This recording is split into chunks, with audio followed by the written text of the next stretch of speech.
আমার কাছে ঈদের দিনের চেয়ে ঈদের আগের দিন বা চাঁদ রাত বেশি এনজয়েবল মনে হয়। ছোটবেলা থেকেই আমরা চাঁদ রাতে অনেক বেশি মজা করি। ঈদের দিনটা যেন কেমন কেমন ভাবে ব্যস্ততার মধ্যে কেটে যায়, কিন্তু চাঁদ রাত আমাদের কাছে অনেক বেশি স্পেশাল। আমি করমচা মাখার ভিডিও দেওয়ার পর আমার যে বোনটা এগুলা খেতে পছন্দ করে, ও কমেন্ট করেছিল যে আপু এটা তেঁতুল দিয়ে মাখালে অনেক বেশি মজা লাগবে হয়তো। তো দাদা বাড়ি যাওয়ার পর ও বললো যে আপু চলো আমরা তেঁতুল দিয়ে করমচা মাখাই। এই জন্য দিনের বেলা আমরা কয় ভাই বোন মিলে বের হয়ে পড়েছিলাম করমচা কালেক্ট করতে। আসলে আমাদের জানা ছিল না যে কোথায় পাওয়া যাবে, তো হুট করেই সন্ধান পেয়ে গিয়েছিলাম। আর এখান দিয়ে ছোটবেলায় আমরা অনেক খেলাধুলা করেছি, ঘুরে ঘুরে দেখছিলাম আর স্মৃতিচারণ করছিলাম জায়গাগুলো কেমন পরিবর্তন হয়ে গিয়েছে। আর এই যে আমার একটা কিউট চাচাতো ভাই, মাশাল্লাহ একদমই কোলে আসতে চায় না, শুধু কান্না করে। ও শুধু ওর আব্বু আম্মু ছাড়া আর কাউকেই চিনে না। সারাদিন তো এদিক ওদিক ঘোরাঘুরি করে সময় পার করেছি, কিন্তু রাতের বেলায় কি করব, রাতে তো আর বাইরে দিয়ে ঘোরাঘুরি করা যায় না। আমরা বসে বসে কয়েক প্রকারের ইনডোর গেমস খেললাম, এভাবেই সময় পার করে দিয়েছিলাম রাতে। আমার এই ছোট ছোট চাচাতো ভাইগুলো আমাদের সাথে জয়েন হয়েছিল,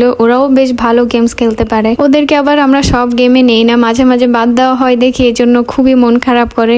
আর চাঁদ রাত তো মেহেদি ছাড়া একেবারেই অসম্পূর্ণ। আমি তো ডিজাইন দিতে পারি না, তাই একটু এভাবে করে আঙুলে নিয়েছিলাম।